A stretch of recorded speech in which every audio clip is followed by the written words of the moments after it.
1970년대와 80년대, 한국이 정말 엄청난 변화를 겪던 시기였죠. 이때 문학은 그냥 책 속에 있는 예술이 아니라 그 시대의 목소리, 그 자체가 되었습니다. 오늘은요, 한국 문학이 어떻게 그 격동의 시대를 기록하고 또 저항의 목소리가 되었는지 그 여정을 함께 따라가 보려고 합니다. 자, 이 시대를 제대로 이해하려면요, 먼저 핵심적인 모순부터 딱 짚고 넘어가야 합니다. 바로 한강의 기적이라고 불리는 눈부신 성공과 그 뒤에 숨겨진 아주 깊은 그림자. 말 그대로 기적의 두 얼굴인 거죠. 여기 사진 두 장이 있죠. 이게 이 시대의 모순을 정말 적나라하게 보여주는데요. 왼쪽은 우리가 공식적으로 내세웠던 눈부신 경제 성장의 상징, 서울의 스카이라인입니다. 그런데 오른쪽을 보세요. 그 성공 신화 뒤에 가려져 있던 노동자들의 치열한 투쟁이 고스란히 담겨 있습니다. 사실 전 세계가 깜짝 놀랐던 이 빠른 산업화는요, 엄청난 사회적, 정치적 희생 위에서 이루어진 거였어요. 그 발전의 그늘은 우리가 생각하는 것보다 훨씬 아주 짙었습니다. 이 타임라인을 보시면 저항의 불씨가 어떻게 점점 타올랐는지 한눈에 보입니다. 70년대 유신헌법이라는 서슬퍼런 억압 속에서도 저항은 시작됐고 80년 광주의 비극을 거치면서 그 열망은 더 단단하게 응축됐죠. 그리고 마침내 1987년 민주주의를 향한 거대한 함성으로 폭발한 겁니다. 자, 그럼 여기서 이런 질문이 생기죠. 모든 걸 통제하고 억압하던 시대에 평범한 사람들의 진짜 목소리는 대체 누가, 어떻게 기록할 수 있었을까요? 놀랍게도 그 답이 바로 문학이었습니다. 그래서 우리가 가장 먼저 살펴볼 장르가 바로 소설입니다. 서슬퍼런 검열의 칼날을 피하면서도 시대의 모순을 아주 깊숙이 파고들 수 있었던 소설은요, 당시에 가장 강력한 사회 비판 도구 중 하나였어요. 이 시기 문학의 심장에는요, 민중이라는 단어가 있어요. 민중문학은 그냥 가난한 사람들의 이야기를 다루는 걸 넘어서 억압받는 이들을 역사의 주인공으로 세우고 그들의 삶과 투쟁을 통해 시대를 증언하려는 아주 거대한 문학적 흐름이었습니다. 당시 소설가들은요, 약속이라도 한 것처럼 한결같이 시대의 가장 어두운 곳을 비췄습니다. 그들의 펜끝은 화려한 성장의 이면에 버려진 도시 빈민들의 고단한 삶, 공장 노동자들의 착취, 그리고 분단이라는 민족적 트라우마와 그 속에서 소외된 개인의 고통을 끈질기게 파고들었죠. 그리고 이 시대의 아픔을 이야기할 때 정말 이 작품은 절대 빼놓을 수가 없죠. 바로 조세희 작가의 난장이가 쏘아올린 작은 공, 우리가 흔히 난쏘공이라고 부르는 이 소설은 그 자체로 시대의 상징이 된 작품입니다. 이 소설이 왜 그렇게 위대하냐면요, 단순히 한 가족의 비극을 넘어서 진보라는 거대한 이름 아래 짓밟히는 수많은 약자들의 목소리를 담아냈기 때문이에요. 그래서 반세기가 지난 지금까지도 우리 마음에 지울 수 없는 깊은 울림을 남기는 거겠죠. 소설이 시대의 모순을 아주 깊게 파고들었다면 시는 어땠을까요? 시는 사람들 가슴에 직접 불을 지폈습니다. 소설보다 훨씬 짧고 강렬하게 더 많은 사람의 입과 마음으로 퍼져나간 저항의 노래였던 셈이죠. 자, 먼저 신경림 시인입니다. 모두가 도시로, 공장으로 향할 때 그 개발의 흐름에서 밀려나 고향을 지켜야 했던 농민들, 바로 그들의 목소리를 담아냈어요. 신경림의 시는요, 근대화라는 그 거창한 구호 뒤에 잊혀가던 농민들의 존엄성을 딱 붙잡아 세운 거예요. 그들의 슬픔과 한을 문학으로 새겨서 사라져가는 것들의 가치를 똑똑히 증언한 겁니다. 이번에는 투쟁의 가장 중심, 산업 현장으로 한번 가볼까요? 얼굴 없는 시인으로 알려졌던 박노해 시인입니다. 그는 스스로가 노동자였기 때문에 그 누구보다도 생생한 현장의 목소리를 낼 수 있었습니다. 박노해 씨의 진짜 힘은요, 이게 꾸며낸 이야기가 아니라는 데 있었어요. 그의 시 한 편 한 편은 땀과 눈물, 피가 뒤섞인 노동 현장의 생생한 기록이었습니다. 그래서 그 어떤 구호보다도 사람들의 심장을 날카롭게 파고들 수 있었던 거죠. 그런데 이 시대의 저항 정신이 책 속에만 얌전히 머물러 있었을까요? 아니죠. 인쇄된 글자를 넘어서 사람들과 직접 숨쉬고 눈을 맞추기 위해 가장 생생한 공간, 바로 무대와 광장으로 뛰쳐나갔습니다. 그게 바로 마당극입니다. 우리 전통 민속극을 되살린 이 마당극은요, 배우와 관객의 경계를 그냥 완전히 허물어버린 거예요. 관객은 더 이상 구경꾼이 아니라 극의 참여자였고, 함께 웃고 분노하면서 현실을 풍자하는 그야말로 살아있는 공동체 극이었습니다. 바로 이 사진 한 장에 마당극의 힘이 그대로 담겨 있습니다. 배우와 관객이 하나가 된 이 모습, 이게 바로 마당극이 어떻게 억압된 시대에 자유와 연대를 위한 해방구가 되었는지를 보여주는 거죠. 무대는 곧 광장이었고 관객은 함께 싸우는 동지였습니다. 자, 그렇다면 이토록 치열했던 문학은 우리에게 무엇을 남겼을까요? 이제 그 영원한 유산에 대해 한번 이야기해보죠. 이 시기 문학의 본질을 딱 한마디로 정의한다면 그건 예술을 넘어선 증언이었습니다. 아름다움을 추구하기 이전에 시대의 아픔을 온몸으로 기록하는 살아있는 증거, 그 자체였던 셈입니다. 그러니까 당시 문학은 세 가지 얼굴을 가졌던 셈이에요. 창조적인 예술이면서 동시에 진실을 기록하는 증언이었고 궁극적으로는 더 나은 세상을 향한 변화의 촉매제였습니다. 이 세 가지가 하나로 어우러져서 시대의 양심이 된 것입니다. 핵심만 딱 요약하자면 이렇습니다. 이 문학 작품들은 기적의 대가를 기록했고 목소리 없는 약자들에게 목소리를 주었으며 우리라는 연대감을 키워서 민주화 투쟁에 아주 중요한 동력이 되었습니다. 결국 이 시대의 문학은요, 국가의 공식적인 역사에서 지워질 뻔했던 수많은 사람들의 삶을 붙잡아서 기록한 겁니다. 그렇게 문학은 혼란에 빠진 나라에 흔들리지 않는 양심이자 기억 투쟁의 최전선에 선 파수꾼이었습니다. 마지막으로 이 질문을 여러분께 한번 던져봅니다. 과거의 문학이 그랬던 것처럼 지금 우리 시대에 침묵당하는 목소리는 과연 무엇일까요? 그리고 그 목소리를 대신 내어주는 오늘날의 예술가는 과연 누구일지 한 번쯤 생각해 보시면 좋겠습니다. 안녕하세요. 오늘 저희가 함께 좀 깊이 들여다볼 자료들은요. 1970년대와 80년대 한국 현대문학에 관한 것들입니다. 네, 아주 격동적인 시대였죠. 그렇죠. 정말 숨가쁜 산업화, 그리고 또 민주주의에 대한 열망, 이런 것들이 막 교차하던 시기인데요. 이 시기 소설, 시, 희곡 자료들을 통해서요. 당시 문학이 그 시대의 빛과 그림자를 어떻게 포착했는지 그 핵심적인 내용들을 좀 뽑아내보려고 합니다. 네, 좋습니다. 단순히 작품 목록만 보는 게 아니라 그 안에 담긴 시대 정신을 읽어내는 게 주요하겠죠. 맞습니다. 그냥 작품 나열이 아니라 이 문학들을 통해서 그 시대를 살았던 사람들의 어떤 순결 같은 걸 느껴보고 문학이 시대랑 어떻게 같이 호흡했는지 그걸 함께 탐색해보는 시간이 되면 좋겠습니다. 그럼 먼저 그 무대 배경부터 좀 살펴봐야 할 것 같아요. 1970년대와 80년대. 네, 한국의 기적이라는 말 많이 쓰잖아요. 근데 그 눈부신 성장 뒤편에는 사실 급격한 변화가 가져온 고통도 상당했고요. 그렇죠. 그림자가 짙었죠. 도시와 농촌 격차 문제라던가 노동 문제, 또 갑작스러운 삶의 변화에서 오는 어떤 소외감 같은 것들, 이런 게 많았죠. 바로 그 점이 중요합니다. 경제 성장이 거의 뭐 지상과제처럼 여겨지던 시기였으니까요. 그러다 보니 많은 것들이 희생될 수밖에 없었고 민주주의도 마찬가지였죠. 네. 하지만 뭐 억압이 강하면 저항도 커지는 법이니까요. 1980년 광주 민주화 운동이나 또 87년 6월 항쟁 같은 사건들이 있었잖아요. 네, 정말 큰 사건들이었죠. 이게 그냥 지나간 역사가 아니라 사회 전체가 민주주의나 인권에 대해서 새롭게 눈을 뜨게 된 아주 결정적인 계기들이라고 볼 수 있습니다. 동시에 또 냉전이라는 국제 질서 아래에서 이념 대립도 굉장히 첨예했고요. 그랬죠. 그러다가 이제 80년대 후반 들어서면서 세계적으로 냉전이 좀 끝나가는 분위기가 되니까 한국 사회 내부에서도 이념 문제보다는 다른 가치들을 좀 고민하기 시작하는 그런 변화의 바람도 불기 시작했죠. 와, 정말 복잡하고 역동적인 시대였네요. 네, 맞아요.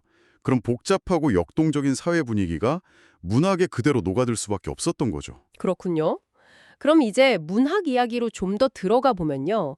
이 시기 문학의 가장 큰 주제 중 하나가 바로 분단 문제 아니었을까 싶은데요. 네, 그렇죠. 60년대에 최인훈 작가의 광장 같은 중요한 작품이 있었는데 70년대, 80년대에는 이 분단 문제가 문학 속에서 어떻게 다뤄졌나요? 좀 달라진 점이 있었을까요? 네, 분명한 변화가 있었습니다. 이전 시대 분단 문학이 주로 남북 이념 대립 그 자체 아니면 뭐 전쟁의 비극 같은 좀 거대 담론에 집중했다면요. 네. 70년대, 80년대에 들어서는 그 거대한 분단이라는 벽이 아주 평범한 사람들의 일상 속으로 어떻게 파고들어서 삶을 뒤틀고 상처를 남기는지 그걸 마치 현미경으로 들여다보듯이 세밀하게 포착하기 시작했다는 점. 이게 중요해요. 아, 그러니까 거창한 이념 논쟁보다는 그게 개인의 삶에 어떤 영향을 미치는지 거기에 더 주목했다는 말씀이시군요. 그렇죠. 아주 정확합니다. 예를 들어서 윤은길 작가의 장마라는 작품 있잖아요. 아, 네네. 그 작품 유명하죠. 거기 보면 한 지붕 아래 사는 두 할머니 이야기가 나오죠. 한 분은 빨치산 아들을 돕고 다른 한 분은 국군 아들을 둔 상황이고요. 네.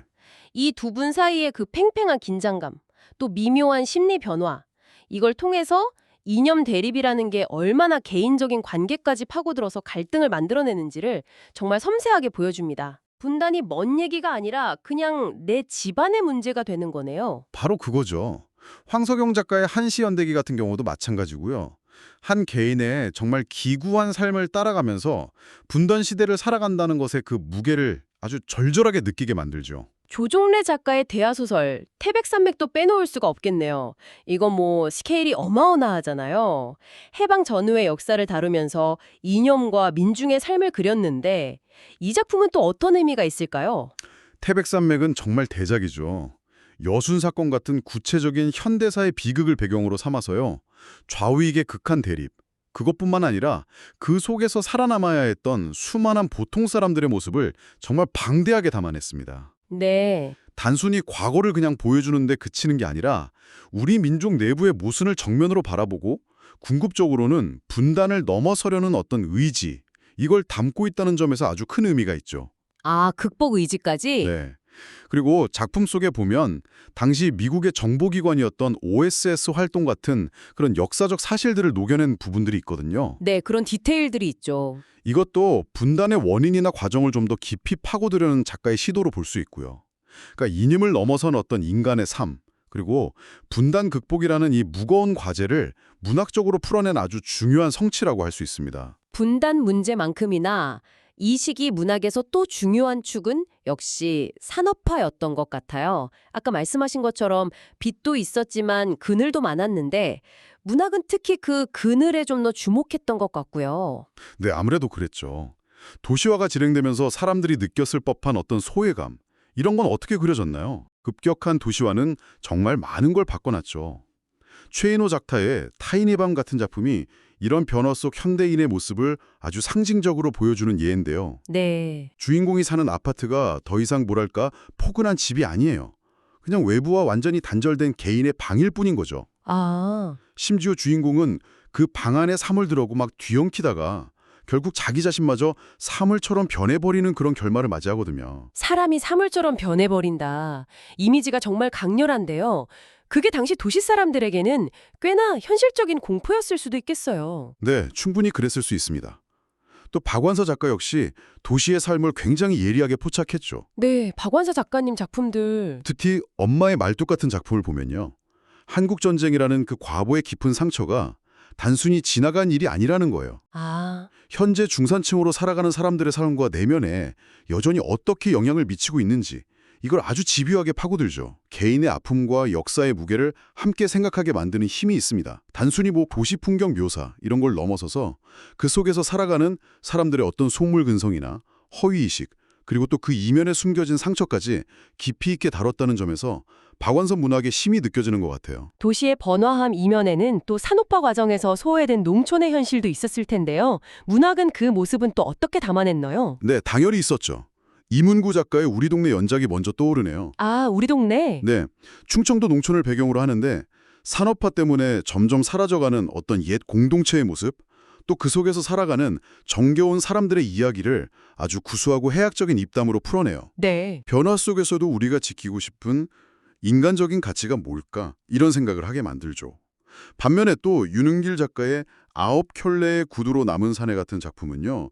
개발 시류에 좀 편승해 보려다가 실패하고 도시 변두리로 밀려난 소시민의 비애를 그리거든요. 산업화 시대의 냉혹함을 보여주는 거죠. 그렇군요.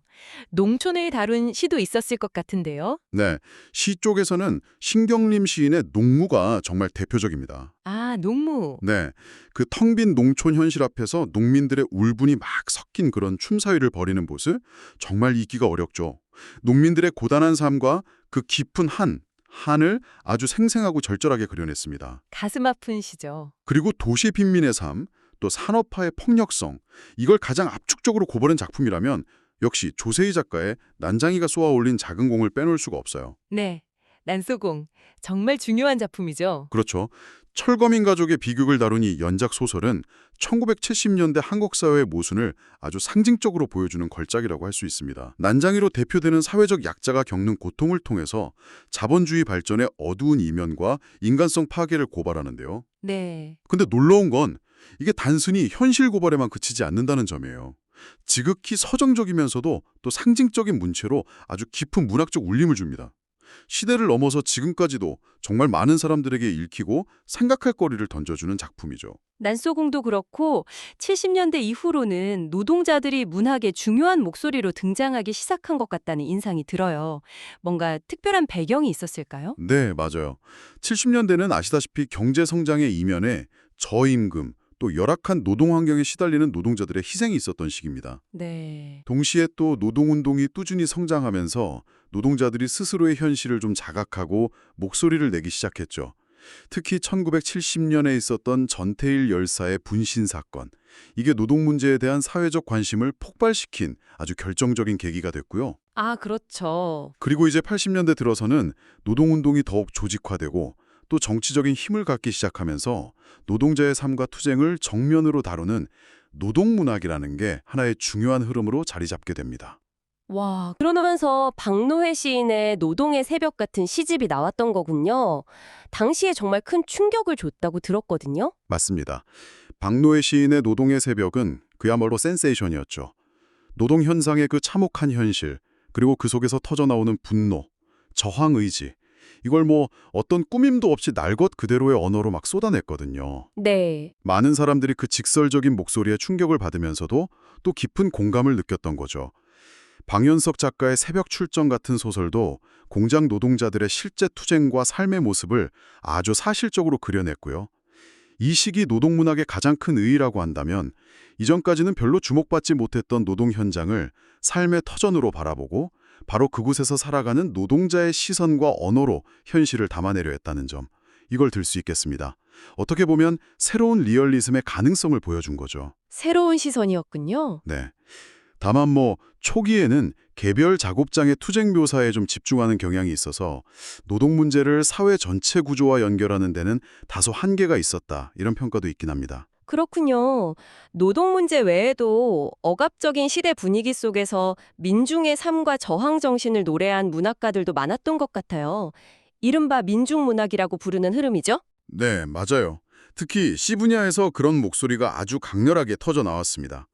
당시 현실에 대한 날카로운 비판과 저항의 에너지가 시를 통해서 분출됐다고 볼 수 있죠. 어떤 시인들이 있었나요? 김지아 시인의 오적 같은 작품은 권력층의 부패를 정말 통렬하게 풍자하면서 저항 정신을 보여준 대표적인 예고요. 네, 오적. 고은 시인의 화살 같은 시에서는 가자 어둠 속으로 쏘아 죽이자 이런 식으로 아주 직설적인 언어를 사용해서 부패한 현실에 대한 분노와 저항 의지를 드러내기도 했습니다. 와, 정말 강렬하네요. 그렇죠. 또 정희성 시인의 저문강의 삽을 씻고라는 시는 고된 하루 노동을 마치고 강가에서 삽을 씻는 그 노동자의 뒷모습을 그리거든요. 그걸 통해서 소외된 사람들에 대한 깊은 연민과 연대의 마음을 느끼게 하는 그런 명편이죠. 아, 그 시도 참 좋죠. 이 시기 민중문학에서 말하는 민중이라는 개념도 좀 중요한 게요. 단순히 그냥 억눌린 사람들, 피지배계급 이걸 넘어서서 역사를 만들어가는 주체적인 힘을 가진 존재로 인식되기 시작했다는 점도 의미가 있습니다. 시대 현실을 이렇게 치열하게 반영하는 흐름이 굉장히 강했지만 다른 한편으로는 문학 형식 자체에 대한 새로운 실험들도 있었을 것 같아요. 특히 80년대 시가 좀 파격적이었다는 이야기를 들은 것 같은데요. 맞아요. 80년대에는 기존의 시 문법이나 익숙한 표현 방식에서 벗어나서 전혀 새로운 감수성과 형식을 보여주려는 시도들이 나타났습니다. 황지우 시인이 그 대표적인 예라고 할 수 있죠. 황지우 시인. 네, 그의 시는 정말 파격적이고 실험적이에요. 예를 들어서 새들도 세상을 떠는구나 라는 시가 있거든요. 네. 영화관에서 애국가가 나올 때 스크린 속 새들을 보면서 나도 저 새들처럼 이 답답한 체제에서 벗어나고 싶다. 이런 생각을 아주 독특한 방식으로 보여줍니다. 시의 행위나 연구분을 막 무시하기도 하고요.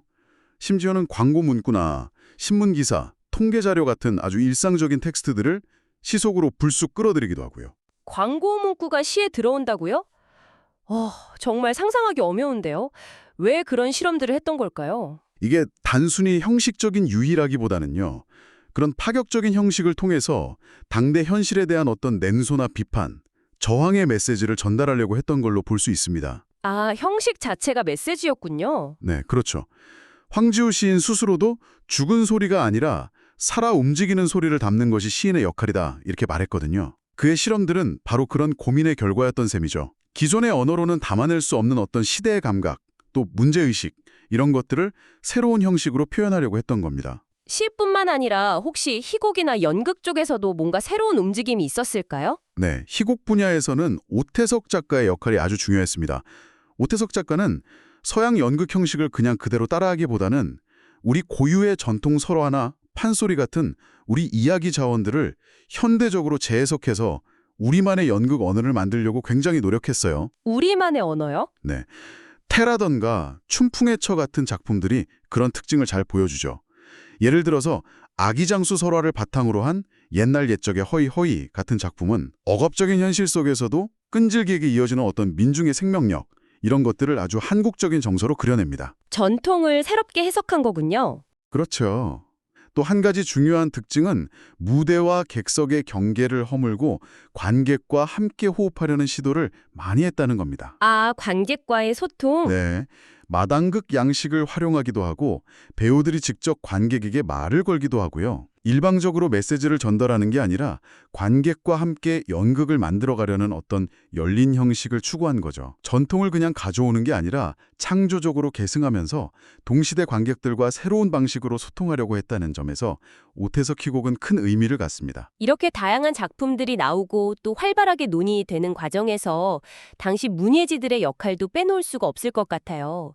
창작과 비평이나 문학과 지성 같은 문예지들이 아주 큰 영향력을 미쳤다고 하던데요. 네, 그 영향력은 절대적이었습니다.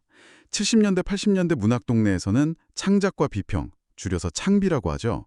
그리고 문학과 지성, 문지, 이 두 문예지는 거의 양대산맥이었죠. 네, 창비와 문지. 두 문예지는 각기 좀 다른 문학적 입장을 가지고 있었어요.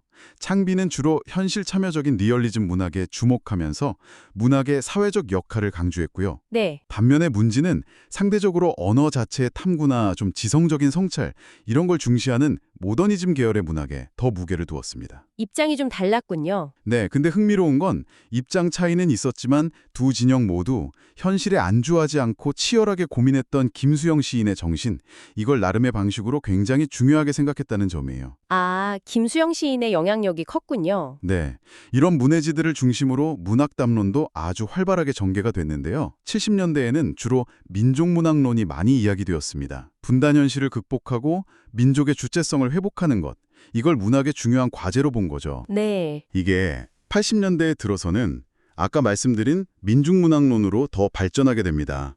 여기서 민중은 단순히 지배받는 계층이 아니라 역사를 바꾸는 주체로 새롭게 인식되기 시작하고요. 네, 민중 개념의 확장. 그렇죠. 그러다가 80년대 후반에 노동문학이 중요해지면서 노동자 계급의 해방을 문학의 핵심 과제로 삼는 노동해방문학 논의까지 등장하게 됩니다. 정말 문학이 사회와 어떻게 관계 맺어야 하는지, 또 현실 변화에 어떻게 기여할 수 있는지, 이런 고민들을 정말 치열하게 하고 논쟁했던 시대의 였음을 알 수 있죠. 오늘 이렇게 1970년대와 80년대 한국 현대문학을 쭉 한번 따라와 보니까요. 정말 그 시대를 온몸으로 부딪히면서 살았던 사람들의 고민과 열망이 문학 속에 생생하게 살아 숨쉬고 있다는 그런 느낌이 강하게 듭니다. 네, 그렇죠. 분단, 산업화, 노동, 민중의 삶 이런 키워드들을 통해서 시대의 아픔에 공감하고 또 저항하면서 새로운 길을 찾으려고 했던 작가들의 노력이 느껴지네요. 그렇죠. 이 시기 문학은 단순히 시대를 그냥 비추는 거울 역할만 한 것이 아닙니다. 때로는 현실의 모순을 아주 날카롭게 파헤치기도 하고 또 때로는 고통받는 사람들의 옆에서 함께 아파하면서 더 나은 세상, 더 인간다운 삶은 과연 무엇일까? 이런 질문을 끊임없이 던졌습니다. 네. 여기 나온 하나하나의 작품들이 바로 그 치열한 고민의 흔적이라고 할 수 있겠죠. 오늘 함께 살펴본 이 작품들, 그리고 그 속에 담긴 치열한 고민들이 지금 이 시대를 살아가는 여러분께는 어떤 의미로 다가오시나요? 급격한 사회 건화 속에서 문학이 던졌던 인간다움이란 무엇인가, 우리는 어떻게 함께 살아가야 하는가, 과거의 상처는 또 어떻게 마주해야 하는가 같은 이런 질문들은 어쩌면 지금 우리에게도 여전히 중요한 질문일지 모릅니다. 네, 그럴 수 있죠. 이 문학 작품들이 보여주는 시대 정신과 문제 의식 속에서 현재 우리의 모습을 한번 비춰보고 또 미래를 생각하는 실마리를 찾아보시는 건 어떨까요?